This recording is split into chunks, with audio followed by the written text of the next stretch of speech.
Her hands wouldn't stop shaking. Lieutenant Nurse Lena May Carter stared at the bandage she'd just removed from the German prisoner's arm. There, written in faint ink along the inner seam, were numbers that made her blood run cold, not because they were threatening, but because she'd seen them before, on 3 other prisoners, from 3 different units, captured in 3 different locations, and when she tried to report it, the white officer didn't even look up from his paperwork. He just waved her away like she was a child interrupting grown-up conversation. December 1944. The snow fell thick over Belgium, turning the makeshift field hospital into a maze of mud and canvas. Lena pulled her coat tighter, her breath forming clouds in the freezing air as she moved between tents treating wounded soldiers. Some wore American uniforms, others wore German gray. Her job was simple: keep them alive.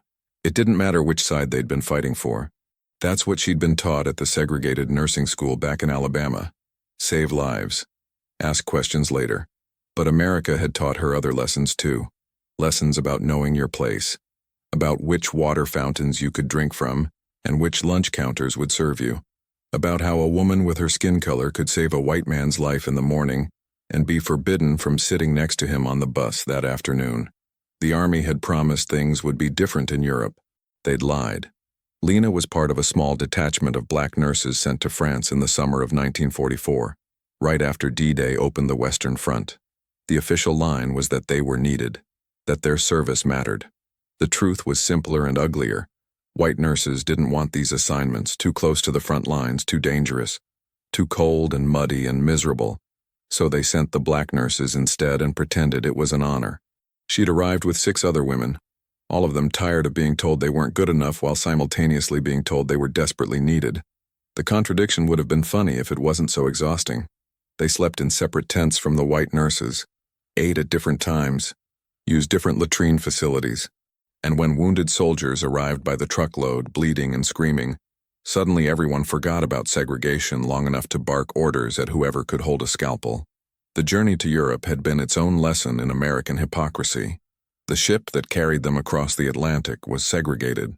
Black nurses bunked below deck, away from white personnel. They ate last, after everyone else had been served.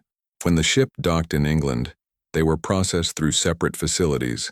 Even in a foreign country, fighting a war against fascism, the United States Army maintained its commitment to racial hierarchy. Lena remembered her first day at the field hospital in France. She'd expected resistance from the white staff. What she hadn't expected was indifference. They didn't hate her exactly. They just didn't see her. She was furniture, a tool to be used when needed and ignored otherwise. Captain Henderson had introduced her to the unit with barely concealed disinterest, rattling off her duties while looking at a point somewhere over her left shoulder. The German prisoners started arriving in September, first in small groups, then by the hundreds. Young men mostly, terrified, wounded, some defiant, others grateful to be out of the fighting. Lena treated them all the same, working through infected wounds and broken bones with the same careful attention she gave American soldiers. It was strange at first, meeting the enemy face to face, realizing they bled the same red, cried the same tears, called for their mothers in German the same way American boys called for theirs in English. What surprised her most was how some of them treated her. With respect. They said "Danke" when she changed their bandages, made eye contact when they spoke to her. One young prisoner, barely 19, had even stood when she entered the tent, like she was a lady deserving courtesy.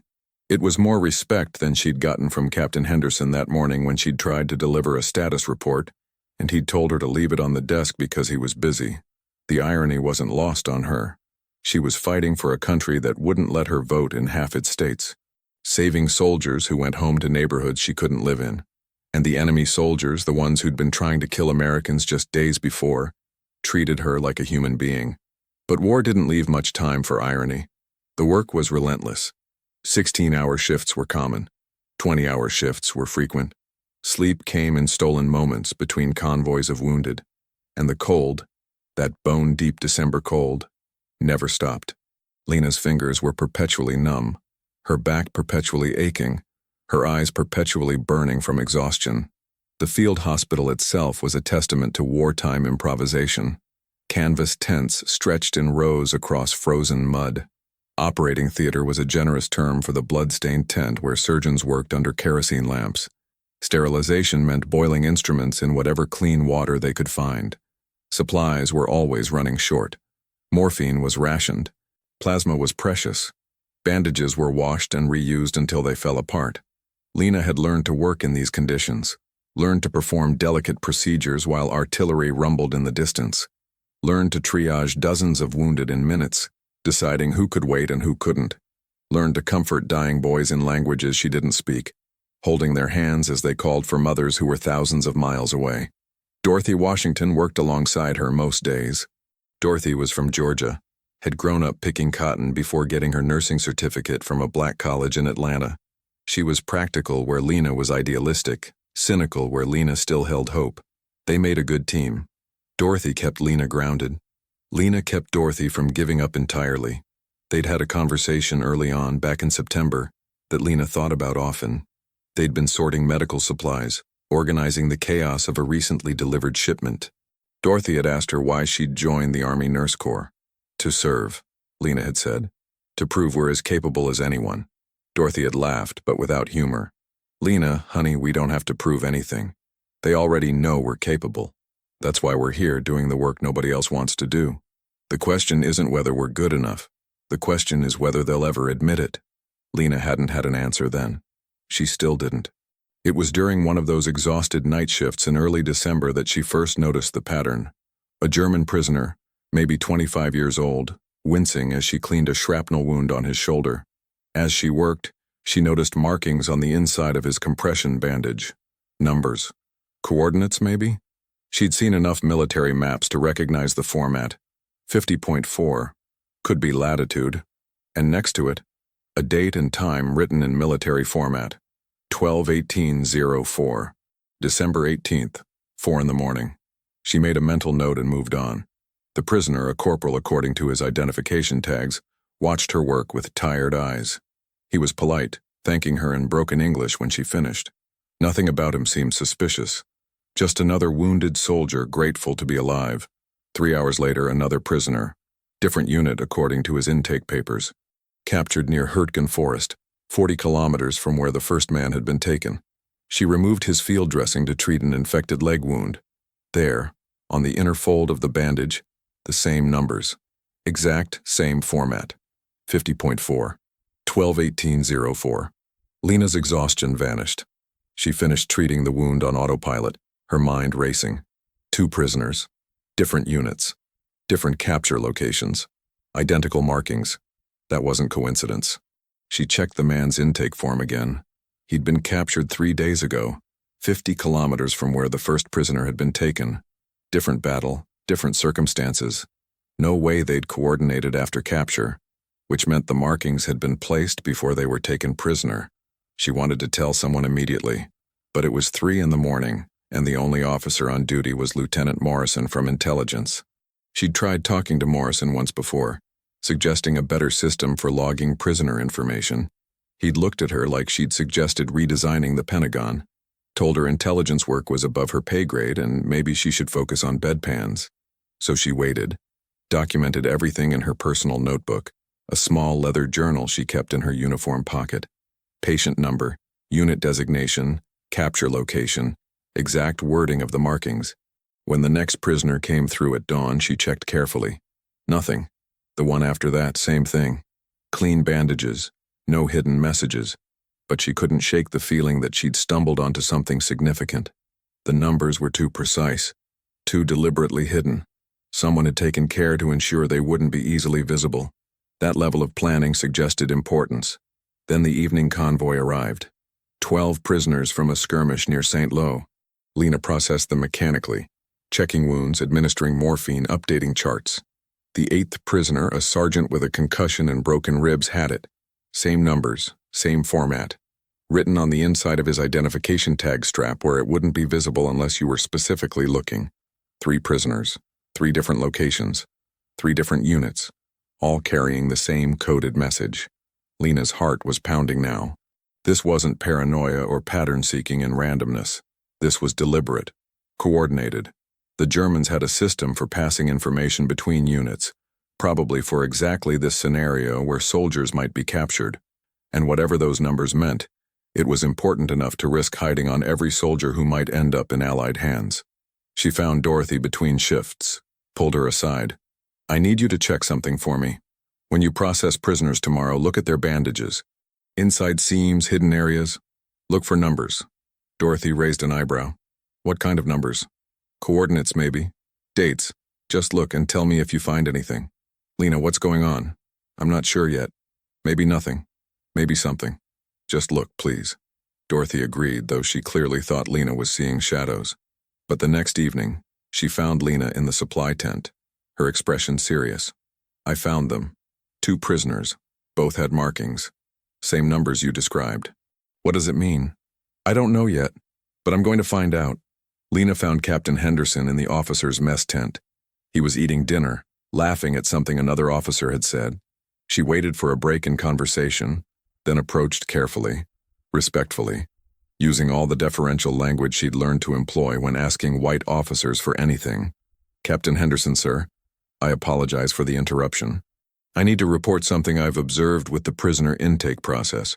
Henderson looked up, irritation already showing on his face. "Can't it wait until morning, Nurse Carter?" "Sir, I believe it may be time-sensitive. I've documented what appear to be coded messages on multiple prisoners from different units. The markings are hidden and identical, suggesting coordinated—" "Nurse Carter." He cut her off mid-sentence. "I'm sure you mean well, but we have trained intelligence personnel who handle these matters. You're seeing patterns where there aren't any. Prisoners get marked during processing all the time. It's standard procedure. Sir, with respect, these markings aren't standard. They're hidden in bandages and on the inside of—" "Nurse." His voice hardened. "I said we have people who handle this. You need to focus on your actual job, medical care. Leave intelligence work to the intelligence officers." Dismissed. The other officers had stopped talking. They were watching now, waiting to see if she'd push back. Lena knew that look. It was the same look she'd gotten in Alabama when she'd asked why black students couldn't use the public library. Push too hard, and you weren't just wrong, you were uppity, insubordinate, a troublemaker. She said, "Yes, sir," and left, her face burning with frustration and humiliation. Dorothy found her an hour later, furiously scrubbing already clean medical instruments. The metal basin clanged as Lena worked, her movements sharp with suppressed anger. "Let me guess," Dorothy said quietly. "You tried to tell them something, and they told you to shut up." "I found something, Dorothy. Something real. Codes on prisoners. Same codes, different men, different units, different capture locations. It means something. It has to mean something. Of course it does. But they're not going to listen to you. You know that, right? You could have absolute proof that the Germans are planning to invade Washington tomorrow, and they'd still tell you to go fold bandages. So I should just ignore it? Let whatever's happening happen? Let American soldiers die because I was too afraid to be uppity?" Dorothy sighed and sat down on a crate of medical supplies. "I'm not saying that. I'm saying you need to understand what you're up against. You're black. You're a woman. And you're trying to tell white male officers that you know better than them about something. Those are 3 strikes before you even open your mouth. I know the system, Dorothy. I've lived in it my whole life. But this is different. This is lives at stake. Everything in a war is lives at stake, and the system doesn't stop being the system just because people are dying. You think they'll listen to you just because you're right? Being right doesn't matter if they've already decided you're not worth listening to." Lena knew Dorothy was correct, but knowing didn't make it easier to accept. She'd joined the Army Nurse Corps because she believed in something bigger than herself, believed that service mattered. That competence would be recognized regardless of skin color. Every day in Europe was teaching her how naive that belief had been. But the numbers wouldn't leave her mind. 50.4, 12-18-04. She'd seen enough military communications to know coded information when she saw it. And if she was right, if those numbers meant what she thought they meant, then something bad was being planned. Something that would get American soldiers killed. The next morning, she tried Lieutenant Morrison. Caught him between meetings outside the command tent, her notebook in hand with everything carefully documented. She'd even created a simple chart showing prisoner numbers, capture locations, and the identical markings found on each. "Lieutenant Morrison, sir, I need 2 minutes of your time." I've documented what I believe are enemy communication codes being carried by prisoners. Morrison looked at her with barely concealed annoyance. Nurse Carter, we have procedures for handling prisoner intelligence. Those procedures don't involve field nurses playing detective. If there was anything significant here, our interrogators would have found it. Sir, your interrogators aren't examining their medical dressings. They're asking questions. These markings are hidden. They're only visible during medical examination when we remove bandages which means if they were important, the medical officers would have reported them. They haven't. Therefore, they're not important. Do I need to have a conversation with Captain Henderson about your duties and the importance of staying in your lane? That was a threat. A clear one. Step out of line again, and there would be consequences. Not just a reprimand. Transfer, maybe. Discharge. Going around the chain of command as a black nurse would be career suicide, possibly worse. Lena said no, sir, and left, her notebook feeling heavy in her pocket. She was running out of options. The command structure was clear. She reported to Henderson, who reported to Morrison, who reported up the chain. If both of them refused to listen, she had no official avenue to escalate. Going around them would be insubordination. And insubordination from a black nurse would likely mean immediate transfer back to the States, probably with a dishonorable discharge that would follow her forever. But doing nothing felt impossible. Every time she closed her eyes, she saw those numbers. 50.4, 12/18/04. December 18th was 3 days away. 4 in the morning. Something was scheduled to happen. Something the Germans had coordinated across multiple units, important enough to mark their soldiers with hidden codes. That evening, after her shift ended, Lena did something she'd been explicitly ordered not to do. She snuck into the command tent after hours. Not to steal anything. Just to look at the maps. The big tactical maps that showed Allied positions, supply routes, frontline movements. She needed to understand what those coordinates meant. Needed to know if her suspicions had any basis in reality. The tent was empty, thank God. Officers were at dinner. She moved quickly to the main map table, her heart pounding so hard she could hear it in her ears. If someone caught her in here, there would be no explaining it away. Court-martial, definitely. But she had to know. She pulled out her notebook, hands trembling slightly. 50.4 had to be latitude. This region was all in the 50s. She traced her finger along the map, finding the 50-degree parallel, then adjusting north. 50.4, right around Bastogne. The coordinates pointed to a stretch of road maybe 15 kilometers southwest of the city. Her breath caught. Bastogne was critical. The entire region was critical. The Battle of the Bulge had started just days ago. Germany's desperate winter offensive trying to split Allied forces and reach Antwerp. Bastogne was a key crossroads. Supply lines ran through there. American forces were stretched thin. Supplies were crucial. If the Germans had infiltrators planning something along those supply routes, if they were coordinating an attack or an ambush. She heard voices outside. Officers returning early from dinner. Lena folded her notebook and slipped out the back of the tent, her heart hammering against her ribs. She was shaking as she made her way back to the nurses' quarters. But now she knew. Those coordinates marked a location on an active supply route. And the time, December 18th at 4 in the morning, that was when dawn convoys typically departed to avoid daytime air attacks. Someone was planning an ambush. And she had 3 days to make someone believe her. Sleep was impossible that night. Lena lay on her cot, listening to Dorothy's steady breathing, trying to figure out what to do. She could try Henderson again, but he'd already dismissed her twice. Morrison had threatened her. Going higher up the chain of command without going through them first would be insubordination. But the alternative was doing nothing, and doing nothing meant American soldiers might die. She thought about her father, who'd worked as a sharecropper in Alabama his whole life. He'd taught her something when she was young, after she'd complained about a teacher who'd treated her unfairly. Sometimes, he'd said, doing the right thing means getting in trouble. You have to decide what matters more, being safe or being right. At the time, she'd thought it was simple. Now she understood how complicated that choice really was. The next morning brought a small miracle disguised as a British officer. Captain James Whitmore arrived as part of a liaison rotation, 2nd Army Intelligence coordinating with American forces for the push into Germany. Lena didn't meet him right away. She was in surgery, assisting with an amputation on a German prisoner who'd developed gangrene. The smell of infection and chloroform filled the operating tent. mixing with the sharp metallic scent of blood. By the time she emerged, exhausted and blood-stained, it was mid-afternoon. Dorothy found her at the washing station, scrubbing her hands and forearms. There's a British captain asking questions about prisoner processing procedures. Wants to talk to whoever handles medical intake. Lena dried her hands, straightened her uniform as best she could. She found Whitmore in the intake tent reviewing logs with one of the clerks. He was younger than she'd expected, maybe 35, with tired eyes that suggested he'd seen plenty of combat. When she entered, he actually looked up, actually stood, actually made eye contact like she was a fellow officer, not a piece of furniture. "You must be Lieutenant Carter. I'm told you're the senior nurse handling prisoner medical processing." It took her a moment to respond. Officers didn't usually acknowledge her rank, didn't usually stand when she entered a room. "Yes, sir. Captain Whitmore, I presume. How can I help you?" "I'm conducting a review of intelligence gathering procedures across field hospitals, making sure we're not missing anything in the chaos. War moves fast.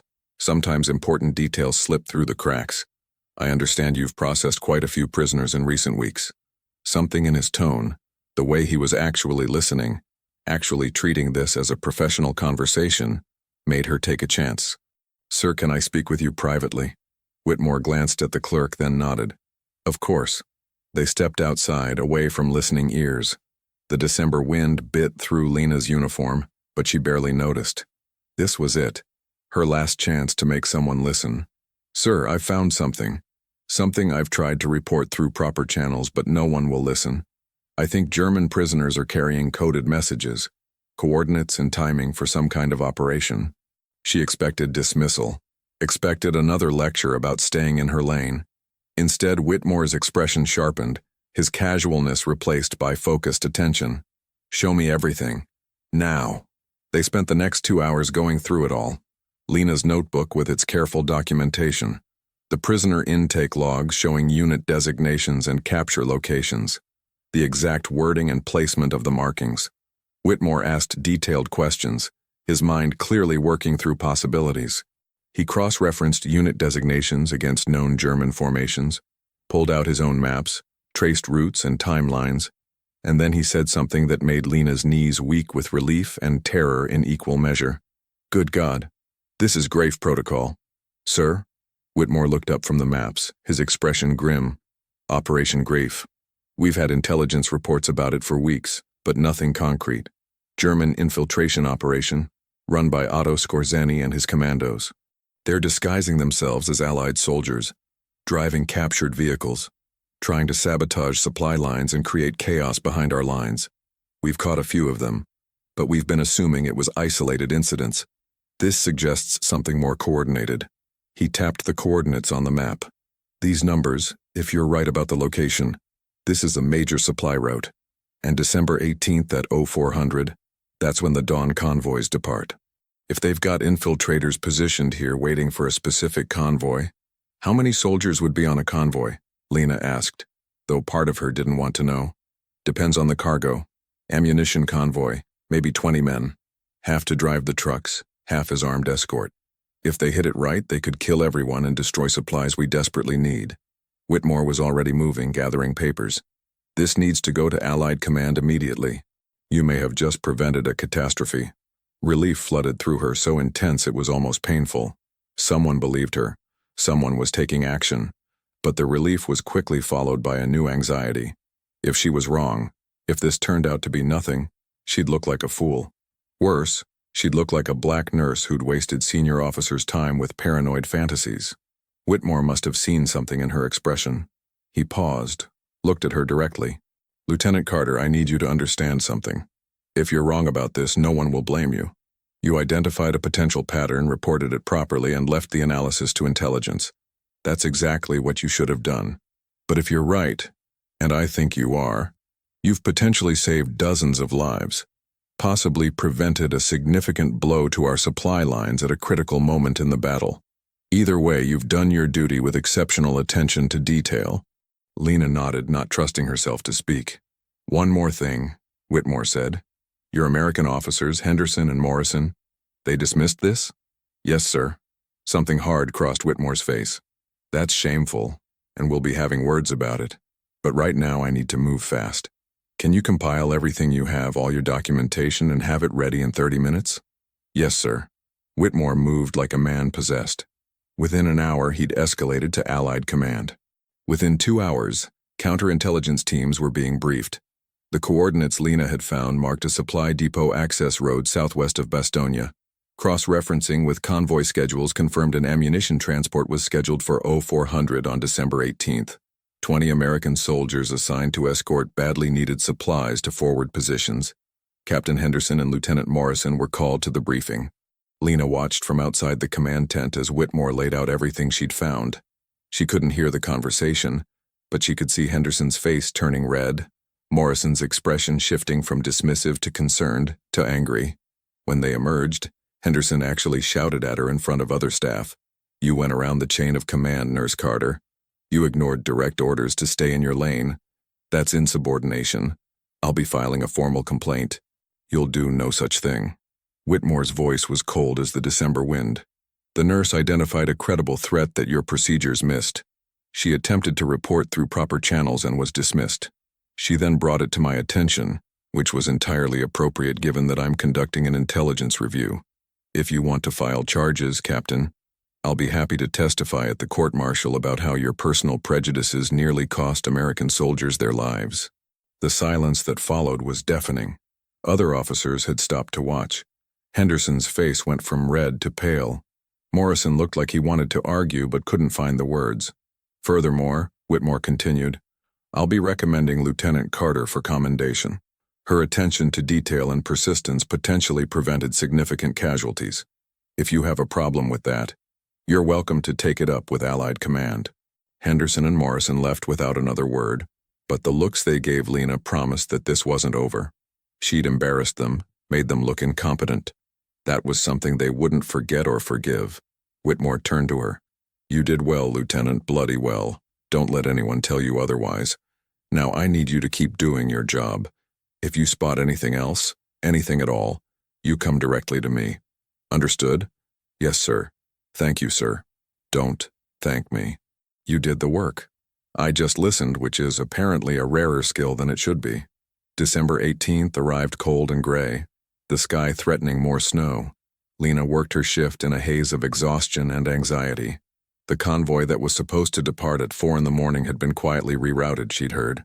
Counterintelligence teams had positioned themselves at the coordinates she'd identified, hidden in tree lines and abandoned buildings along the road. They were waiting to see if her theory was correct. She tried to focus on her work. A steady stream of wounded came through, keeping her hands busy even as her mind raced. What if she was wrong? What if this was all elaborate coincidence and she'd sent soldiers on a wild chase? What if she'd gotten Whitmore to stick his neck out for nothing?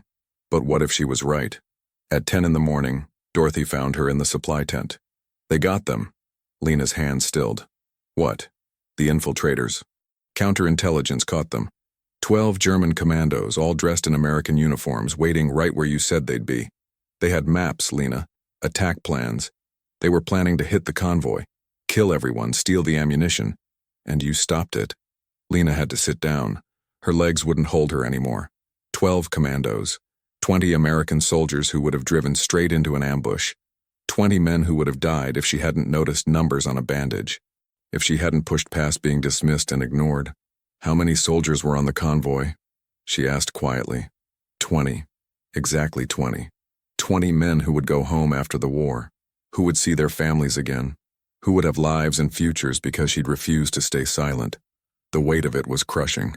She finished her shift on autopilot. Treated wounds, updated charts, administered medication, spoke to patients in a voice that sounded like hers but felt like it belonged to someone else.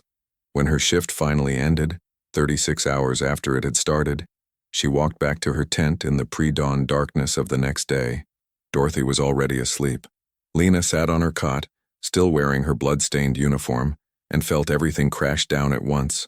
All the exhaustion, all the discrimination, all the invisible labor of being good enough to save lives but not good enough to be respected. She'd saved 20 lives. 20 men who would never know her name. 20 men who, if they knew her name, probably wouldn't sit at the same lunch counter as her. She'd treated the German soldiers who'd been carrying those codes. treated them with compassion and skill because that's what a nurse does. And she'd been ignored and dismissed by the American officers who should have been her allies, should have been protecting the same soldiers she was trying to save. The bitter irony of it, the exhausting complexity of caring for enemies while being dehumanized by allies was too much. Lena started crying, quietly at first, then harder, her whole body shaking with sobs she'd been holding back for months. All the times she'd been talked over, talked down to, treated as less than. All the small humiliations and large injustices. All the invisible labor of proving yourself over and over to people who'd already decided you weren't worth their respect. Dorothy woke up, moved to sit beside her without a word. She wrapped an arm around Lena's shoulders and let her cry. There was nothing to say. They both knew the truth. Lena had done something extraordinary, and history would probably forget her name. After a while, the tears stopped. Lena wiped her face, took a shaky breath. I saved them, she said, and they'll never even know. I know, Dorothy said softly. I know.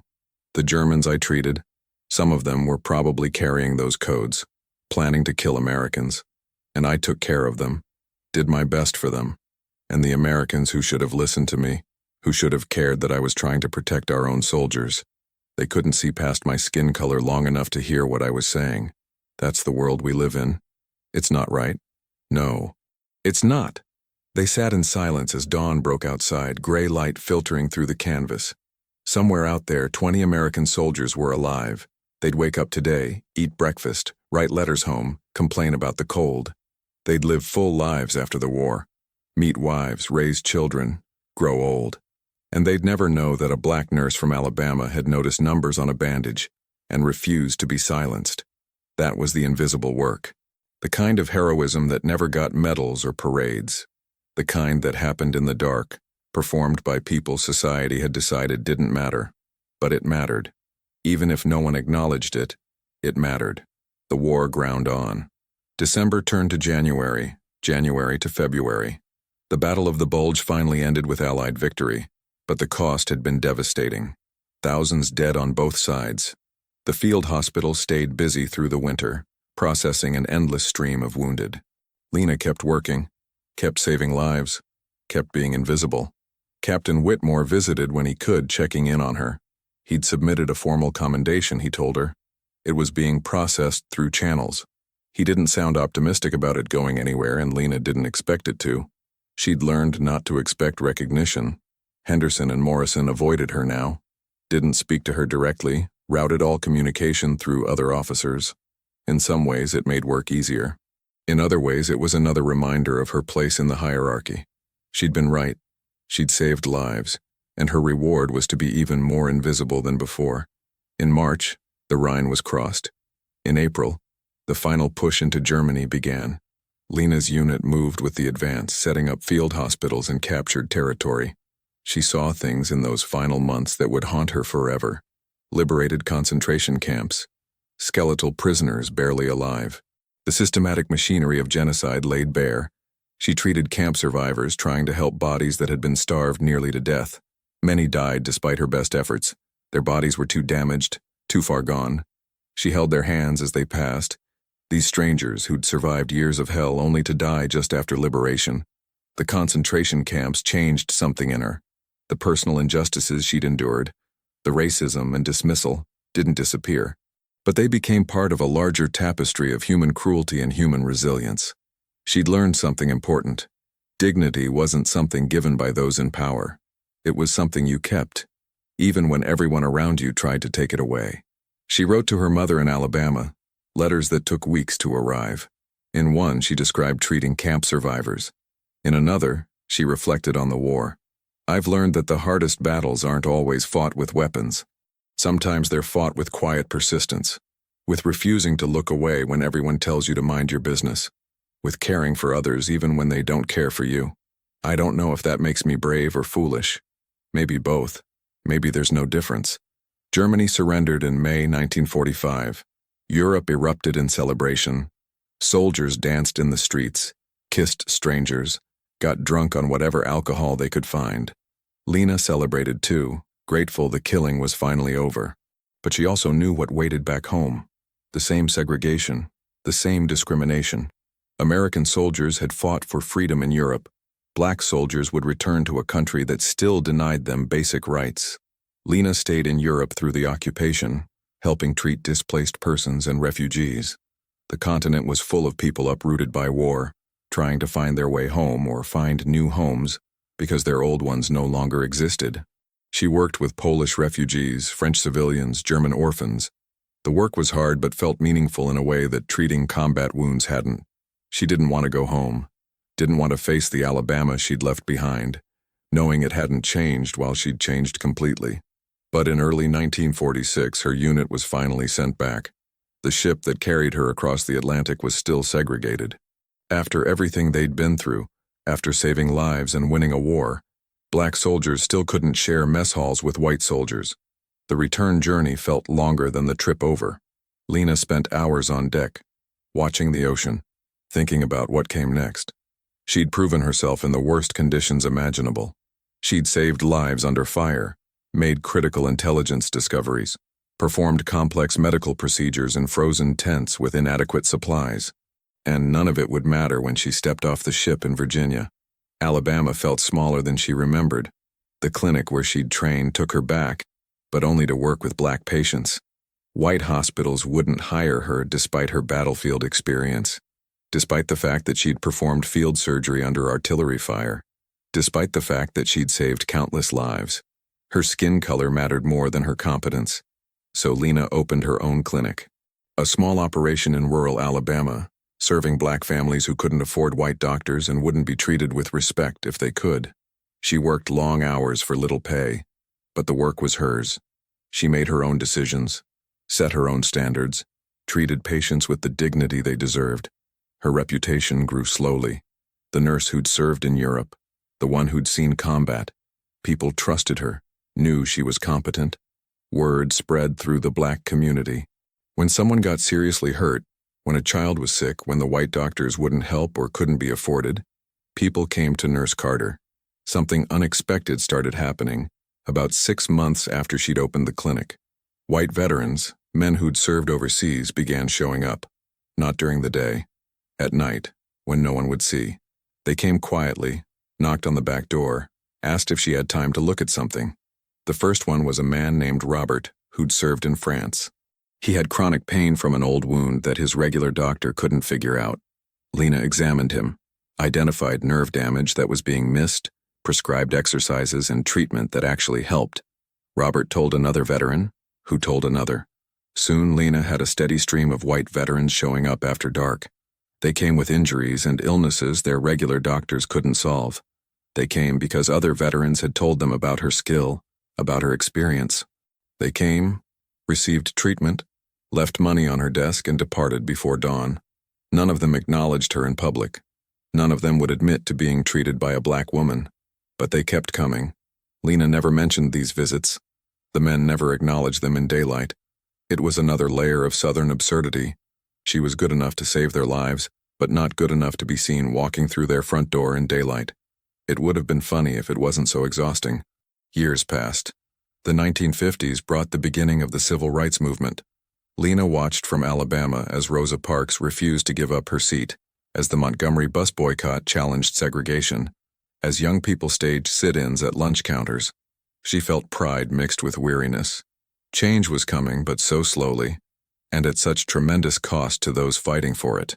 She never spoke publicly about the war, never told anyone about the German codes or the ambush she'd prevented. It felt distant now, like something that had happened to someone else. When people asked about her service, she kept it vague. I was a nurse, I treated wounded soldiers, that's all.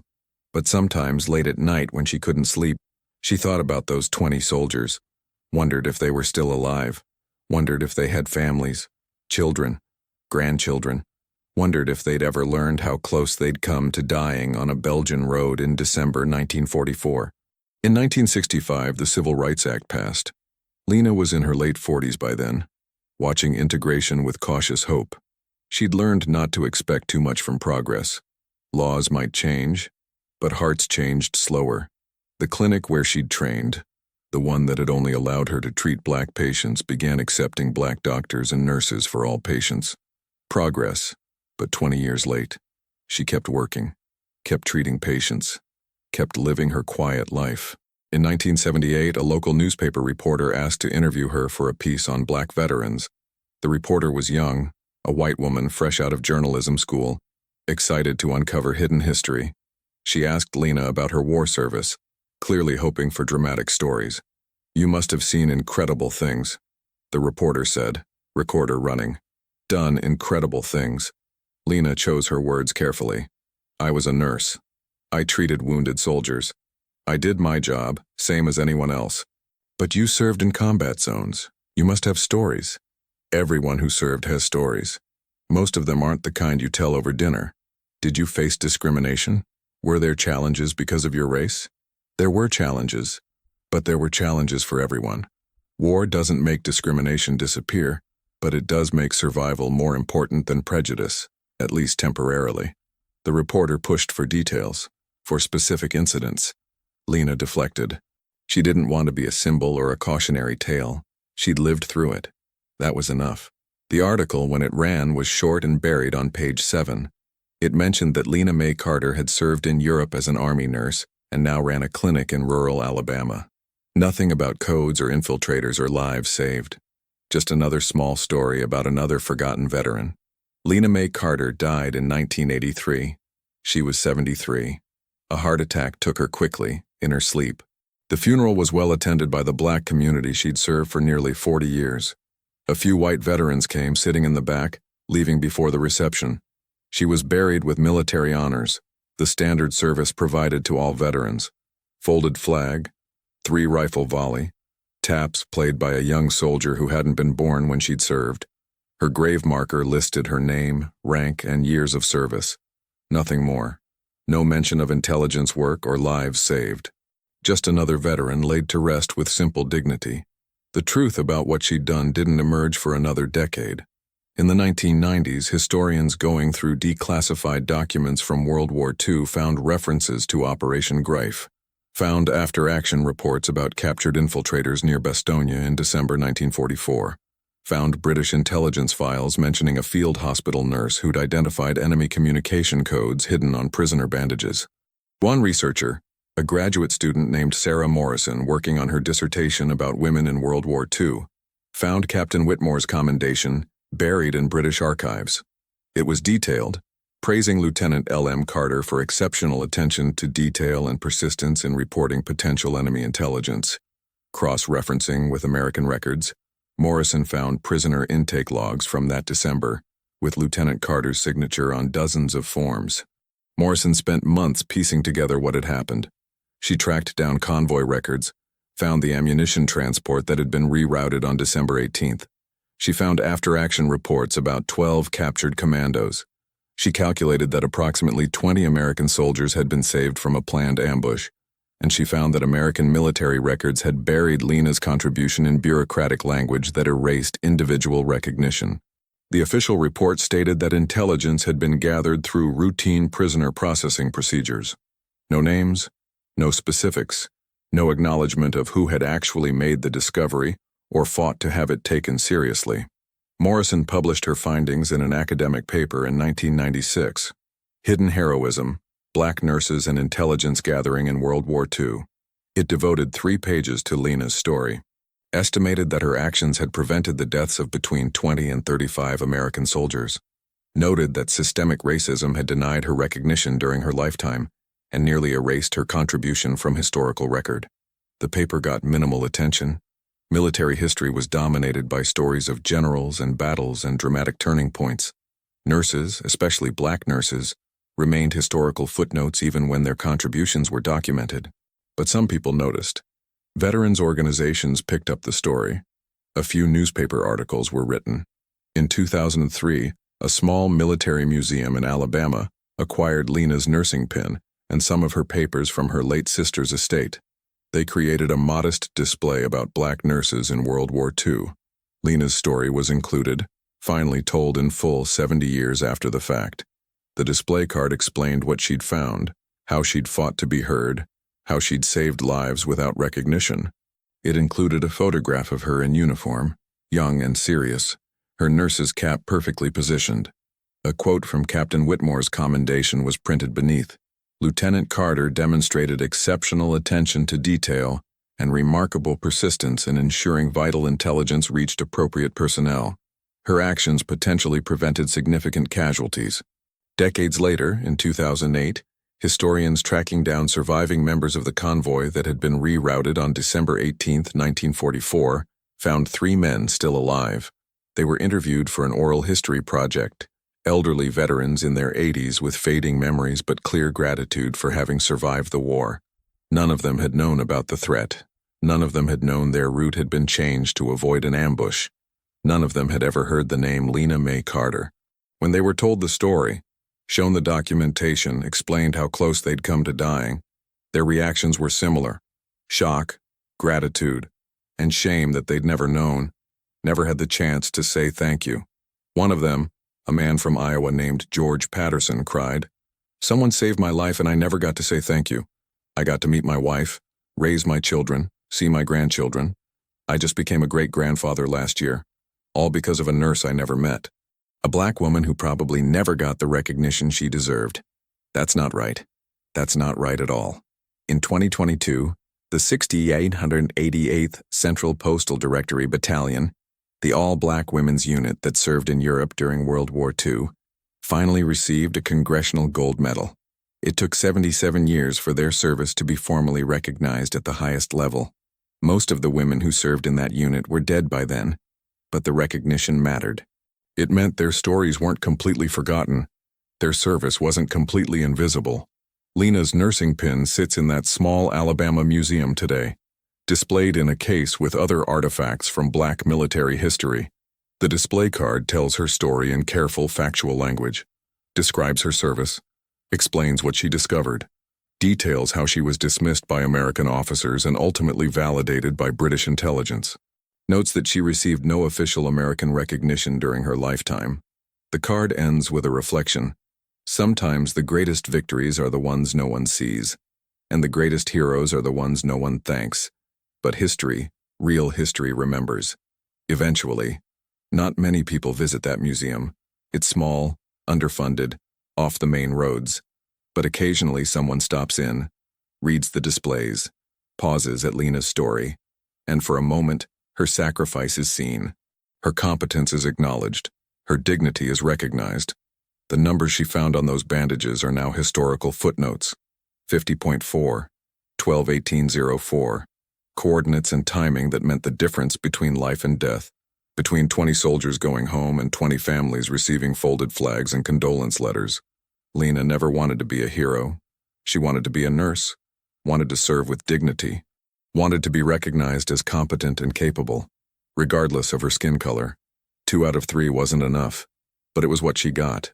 Her story raises uncomfortable questions about heroism and recognition, about who gets remembered and who gets forgotten, about the invisible labor of people who do extraordinary things without reward or acknowledgement, about the moral complexity of caring for enemies while being dehumanized by allies. Lena treated German soldiers with compassion, even as they carried codes meant to kill Americans.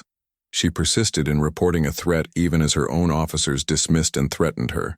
She saved lives that would never know her name, and she did it all while navigating a system designed to keep her invisible. The tragedy isn't just that she didn't receive a medal.